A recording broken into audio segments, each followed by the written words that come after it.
नमस्कार बंधुगण बंधु माने आपण मानकु आज ज्योतिष कार्यक्रम को स्वागत। आज ए भिडीओटी कर्कट राशि व्यक्ति विशेष मानक पई बहुत गुरुत्वपूर्ण अटे, बहुत ही खास अटे। आज ए भिडीओ रे आमे माने जानिबा कर्कट राशि व्यक्ति विशेष मानक पई ए फेब्रुआरी 2025 किपरि रहिबो। फेब्रुआरी मासरे आपनक जीवन रे केउ सबु परिवर्तन हेबाकू जाउअछि एवं केउ सबु घटना गुड़िक घटिबाकू जाउछि। आजिर ए भिडियो रे आमे माने जानिबा कर्कट राशि मासिक राशिफल विस्तृत भावरे आलोचना करिबा। कर्कट राशि व्यक्ति विशेष मानकर स्वास्थ्य, शिक्षा, प्रेम संपर्क, वैवाहिक जीवन, भाग्य, क्यारियर एवं व्यापार वाणिज्यर स्थिति किपरि रहिबो एही 2025 मसिया फेब्रुआरी मासरे। नवग्रहंकर स्थिति मध्य देखिबा। नवग्रह केउं प्रकारर फल प्रदान करिबारे सक्षम हेबे। एहा सहित अशुभत्व प्रदान करुथुबा ग्रह मानक पई किछि विशेष प्रतिकार मध्य भिडियोर शेषरे आमे आलोचना करिबा। तेबे बंधु माने भिडियोटी को आगो को बढ़िबा पूर्वरु जदि आपण मानकर कर्कट राशि होइथाय तेबे भिडियोटी को स्किप न करी थरे मात्र शेष पर्यंत निश्चिंत देखंतु एवं भिडियो को गोटे लाइक करी चैनल टी को सब्सक्राइब कर दियंतु। आपण माने जदि सच्चा हृदय रे ईश्वर को भक्ति करुथांती, विश्वास करुथांती तेबे भक्ति एवं श्रद्धार सहित कमेंट बॉक्स रे जय मां लक्ष्मी अवश्य लिखि दियंतु। तेबे बंधु माने आसंतु आरंभ करिबा आज रही कार्यक्रम जहा कि जन्म राशि एवं चंद्र राशि उपरे संपूर्ण आधारित अटे। तेबे बंधु माने राशि चक्रर 12 गोटी राशि मध्यरु चतुर्थ राशि हेउछि कर्कट राशि एवं कर्कट राशिर राशियाधिपति हेउचंती चंद्रमा, जे कि प्रति 2 दिन रे थरे निजर राशि परिवर्तन करिथांती। तेबे बंधु माने सर्वप्रथमे नवग्रहंकर स्थिति किपरि रहिछि एही फेब्रुआरी मासरे से विषय रे आलोचना करिबा। केतु आपणकर तृतीय भावरे विराजमान रहिबे। सूर्य एवं बुध आपणकर सप्तम भावरे विराजमान रहिबे। शनि आपणकर अष्टम भावरे विराजमान रहिबे। शुक्र एवं राहु आपणकर नवम भावरे विराजमान रहिबे। देवगुरु बृहस्पति आपणकर एकादश भावरे विराजमान रहिबे। मंगल आपणकर द्वादश भावरे विराजमान हेबे। तेबे बंधु माने सर्वप्रथमे आसंतु जानि नेबा आपणकर स्वास्थ्य किपरि रहिबो एही फेब्रुआरी 2025 रे। तेबे बंधु माने कुंडलीर प्रथम भावटी होइथाय आपणकर स्वास्थ्यर भाव, आपणकर इम्युनिटी सिस्टम रो भाव। तेबे बंधु माने आपणकर प्रथम भावर अधिपति होचंती चंद्रमा, जे कि प्रति 2 दिन रे थरे राशि परिवर्तन करिथांती। आपणकर एकादश भावरे विराजमान अछंती देवगुरु बृहस्पति। सूर्य आपणकर सप्तम भावरे विराजमान अछंती एवं द्वादश भावरे आपण मंगल विराजमान अछंती। तो 13 फेब्रुआरी परे सूर्य आपणकर अष्टम भाव को चलन करिवे। तेबे बंधु माने एथिपई आपणकर दांत संबंधित किछि समस्या देखा देई पारे। आपण एही मासरे अधिक परिश्रम करंतु नाही, कारण यार खराब प्रभाव आपणक शरीर उपरे पड़िबो। आपण निजको दुर्बल बोली अनुभव करिवे। आपणकर बेक एवं कांधरे मध्य एही मासरे आपण जंत्रणा अनुभव करिवे। एही मासरे आपण अधिक दूर यात्रा बाहर को कुआडे जांतु नाही। एही मासरे आपणकर राशि रे सूर्य दुर्बल अवस्था रे रहउचंती एवं मंगल मध्य आपणक कुंडली रे दुर्बल स्थिति रे रहउचंती। तो आपणको मुंड बिंधा, बैक पेन भली समस्या देखा देई पारे। आपणकर कांधरे जंत्रणा, बेकरे जंत्रणा, आपणकर कॉन्फिडेंस लेवल मध्य डाउन होई पारे। एही फेब्रुआरी मासरे आपणकर इम्युनिटी सिस्टम डाउन रहिबो। तो आपण जेउ भी कार्य करछंती जेतिकी पारिबे सेतिकी करंतु, अधिक परिश्रम करंतु नाही। आपण निज उपरे अधिक प्रेशर दियंतु नाही। आपण निजे विश्राम नहीं कार्य करंतु। आपण एही फेब्रुआरी मासरे आपणकर स्वास्थ्य प्रति टिके जत्नवान हुअन्तु। तेबे सेपरि किछि बड़ समस्या आपणक स्वास्थ्य रे देखा जाउ नाही। एही बळी छोट मोट समस्या आपणकर स्वास्थ्य रे देखिबाकू मिलिबो। एबे आसंतु जानि नेबा आपणकर शिक्षा क्षेत्र किपरि रहिबो एही फेब्रुआरी 2025 रे। तेबे बंधु माने कुंडलीर पंचम भाव होइताय शिक्षार भाव एवं आपणकर पंचम भावर अधिपति हेउचंती मंगल देव, जे कि आपणकर द्वादश भावरे विराजमान अछंती एवं संपूर्ण मासरे मंगल आपणकर द्वादश भाव में विराजमान रहिबे। देवगुरु बृहस्पतिंकर दृष्टि मध्य आपणकर पंचम भाव उपरे रहुछि। शनि मध्य दशम दृष्टि रे आपणकर पंचम भाव को दृष्टि गोचर करुछंती।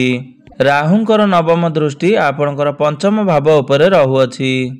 तो पाठ पढ़ारे आपणकर फेब्रुआरी मासरे सर्वोत्तम रहिबो। मात्र आपण प्रत्येक जिनिस को नहीं कन्फ्यूज हेबे। आपणक मध्यरे अधिक कन्फ्यूजन क्रिएट हेबो। तो फेब्रुआरी मासरे जदि आपणकर कोनोसी एग्जाम रहिछि किंबा पाठ पढ़ा को नहीं कोनोसी भी कार्य रहिछि तो आपण निजको स्टेबल करबा पई चेष्टा करंतु। आपण तरबर होई कोनोसी कार्य करंतु नाही किंबा कोनोसी निष्पत्ति नियंतु नाही जे आपण सेथिरे विफल होई पारंती। तो आपण निजको स्थिर रखंतु। आपण माइंडफुली पाठ पढ़ंतु एवं मने रखिबा पई चेष्टा करंतु। आपण परीक्षा दियंतु ताहले जाई आपण सफलता अर्जन करि परिबे। कारण जेहेतु पंचम भावर अधिपति द्वादश भाव में विराजमान अछंती तो जदि आपण तरबर होई कोनोसी निष्पत्ति नियंती बा कार्य करंती परे आपणको पस्तेइबाकू पड़िबो। आपण एही समय रे ऑनलाइन रे किना बिका जिंस को टिके दूरेई रुहंतु। आपण फोन ठारू बा मोबाइल ठारू टिके जेते पारिबे दूरेई रुहंतु। आपण मानक पई बेस्ट हेबो। आपण सांग साथी सहित मिलामिशा करिबा परिवर्ते आपण पाठ पढ़ारे सिंसियर हुंतु। कारण एही मासरे आपण को पाठ पढ़ारे टिके हार्ड लेबर करबा को पड़िबो। कारण आपण जदि परिश्रम न करंती ताहले एग्जाम रे आपण क्वालिफाई होई परिबे नाही। सेथि पई आपण अन्य सब जिंस रे बाद देई पाठ पढ़ा को इम्पोर्टेंट दियंतु। एबे आसंतु जानि नेबा आपणकर प्रेम संपर्क किपरि रहिबो एई फेब्रुआरी 2025 रे। तेबे बंधु माने कुंडलीर पंचम भावटी शिक्षार भाव हेबा सहित पंचम भावटी प्रेम पंचम भावटी संतान संततिर भाव होइथाए एवं आपणकर पंचम भावर अधिपति हेउचंती मंगल। मंगल संपूर्ण मास सारा आपणकर द्वादश भाव में विराजमान रहिबे। तो फेब्रुआरी मासरे आपणक मध्यरे बिना किछि कारण रे झगड़ा सृष्टि हेबो। मन मनांतर भली समस्या सृष्टि हेबो। एपरि होइथाय जे मनंतर मतांतर पछरे किछि कारण रहिथाय। मात्र एही मासरे बिना कारण रे आपणक मध्यरे मन मनांतर भली समस्या सृष्टि हेबो। गुरुंकर दृष्टि आपणकर पंचम भाव उपरे रहुअछि जहा फल रे आपणको आपणकर पार्टनर को मनाइबाकू पड़िबो एवं आपण मोटिवेट करि परिबे। तो फेब्रुआरी मासरे आपणकर प्रेम जीवन 70 ରୁ 80% भल रहिबो। मात्र छोट छोट कथा को नहीं नाराज हेबा एवं छोट छोट कथा को नहीं जिद करिबा ए सब आपणकर पार्टनर को भितरे बहुत अधिक देखा देबो। तो आपण को ए सब रे एडजस्ट करिबाकू पड़िबो। तो आपण सब ए सब जिंस को जदि एडजस्टमेंट करनेबे तो आपणकर प्रेम जीवन सबुठारु भल रहिबो। मात्र जदि आपण सेही भली व्यवहार करिवे ताहले निश्चिंत भावरे आपणक मध्यरे समस्या सृष्टि हेबो। एबे आसंतु जानि नेबा आपणकर वैवाहिक जीवन किपरि रहिबो एही फेब्रुआरी 2025 रे। तो बंधु माने कुंडलीर सप्तम भावटी होइथाय आपणकर वैवाहिक जीवनर भाव आपणकर जीवन साथीर भाव। तो आपणकर सप्तम भाव रे बुध विराजमान अछंती एवं से मजबूत स्थिति रे अछंती। सूर्य मध्य तांको सहित भल स्थिति रे सप्तम भाव रे विराजमान अछंती। एही मासरे आपणकर वैवाहिक जीवन बहुत भल रहिबो। मात्र सूर्य जेहेतु आपणकर सप्तम रे विराजमान अछंती तो आपणकर पार्टनर को मध्य रे क्रोध स्वभाव टिके देखिबाकू पाइबे। कारण सूर्य हेउचंती अग्नि तत्वर ग्रह एवं ए सब रे आपन को एडजस्ट करबा को पड़िबो। आपन को निजको कंट्रोल करबा को पड़िबो। जदि आपन पारिबे अवॉइड करि पारंती। जदि आपन ए सब को अवॉइड करंती कंट्रोल करंती तो आपनकर वैवाहिक जीवन फेब्रुआरी मासरे बहुत भल रहिबो। एबे आसंतु जानि नेबा सबठारु महत्वपूर्ण विषय वस्तु आपनकर भाग्य कैरियर एवं व्यापार वाणिज्यर स्थिति किपरि रहिबो ए फेब्रुआरी 2025 रे। तबे बंधु माने कुंडलीर नवम भावटी होइथाय आपनकर भाग्यर भाव एवं दशम भावटी होइथाय आपनकर कार्य क्षेत्रर भाव। आपणकर क्यारियर भाव एवं सप्तम भावटी होता है आपणकर व्यापार वाणिज्यर भाव। तो आपणकर नवम भावर अधिपति होउछंती देवगुरु बृहस्पति जे कि आपणकर कुंडलीर एकादश भावरे विराजमान अछंती। एकादश भावटी होता है लाभर स्थान। ताहले गुरु आपणकर लाभ स्थान रे बहुत भल अवस्था रे विराजमान अछंती। एपरिक शुक्र मध्य आपणकर भाग्य स्थान रे बहुत उच्चस्थ अछंती। एही मासरे शुक्रंकर कोनोसी राशि परिवर्तन हेबार नाही। तो फेब्रुआरी मासटी आपणकर भाग्य को नहीं बहुत ही भल रहिबो। आपनको संपूर्ण रूप रे भाग्यर साथ मिलिबो। तो फेब्रुआरी मासरे जदि आपण कोनोसी बड़ कार्यर आरंभ करबा को चाहुचंती किंबा कोनोसी बड़ कार्य रे हाथ देबा को चाहुचंती, इन्वेस्टमेंट करबा को चाहुचंती किंबा जमी गृह इत्यादि किनिबा को चाहुचंती बा जानवाहन इत्यादि किणाकुणी करबा को चाहुचंती, किछि बड़ इन्वेस्टमेंट करबा को चाहुचंती, शेयर मार्केट स्टॉक मार्केट बा ट्रेडिंग रे किंबा मार्केटिंग ए सब रे किछि करबा को चाहुचंती किंबा कोनोसी शुभ मांगलिक कार्यर आयोजन करबा को चाहुचंती किंबा आपणकर कोनोसी मीटिंग किंबा डील रहिछि तो ए सब प्रत्येकटी क्षेत्र रे आपणको सफलता निश्चय प्राप्ति हेबो। तो आपणक पई ए फेब्रुआरी मासटी निश्चिंत सफलतार मास अटे। प्रत्येकटी कार्य रे आपणको भाग्यर साथ मिलिबो। कहिबाकू गले भाग्य आपणको पूर्ण मात्रा रे साथ देबो। एबे आसंतु जानि नेबा आपणकर क्यारियर किपरि रहिबो एही फेब्रुआरी 2025 रे। तो बंधु माने दशम भावटी होता है आपणकर कार्य क्षेत्र भाव, आपणकर क्यारियर भाव। तो आपणकर दशम भावर अधिपति होउचंती मंगल जे कि आपणकर द्वादश भावरे विराजमान अछंती।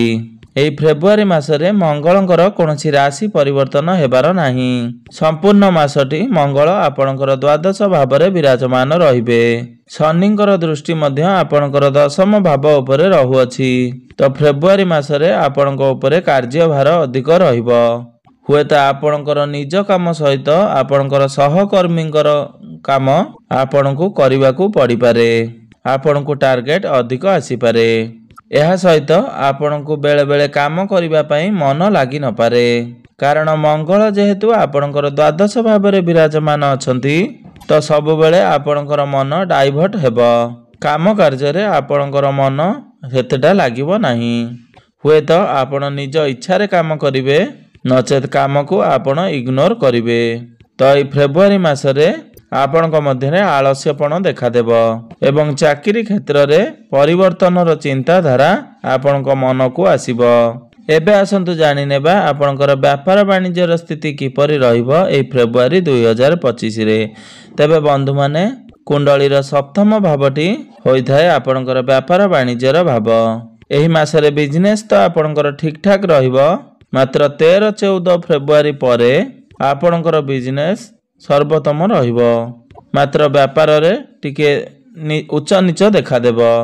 आपण व्यापार रे निजर बाणी उपरे टिके नियंत्रण रक्षा करंतु। तो 13-14 फेब्रुआरी पूर्वरु व्यापार बहुत भल रहिबो एवं 13-14 परे आपणकर व्यापार टिके डाउन होई पारे, अप डाउन देखा देई पारे। तो बंधु माने एबे आसंतु जानि नेबा किछि सरल एवं सुविधा प्रतिकार विषय रे।